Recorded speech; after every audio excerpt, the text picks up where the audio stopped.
খালিদ ইবনুল ওয়ালিদ এমন এক বীরযোদ্ধা যিনি তার সমর জীবনে কোনো যুদ্ধে পরাজিত হননি। তিনি সাইফুল্লাহিল মাসলুল তথা আল্লাহর উন্মুক্ত তরবারি, যার নাম শুনে এখনো শত্রুর হৃদয় কেঁপে ওঠে।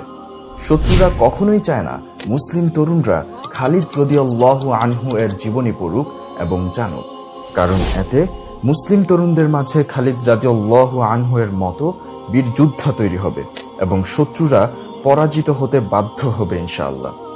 সাইফুল্লাহিল মাসলুল খালিদ ইবনুল ওয়ালিদ নামক এই বইটিতে খালিদ রাদিয়াল্লাহু আনহু এর পূর্ণ জীবনী, বিশেষ করে তার সমর জীবনের বিস্তারিত বিবরণ তুলে ধরা হয়েছে।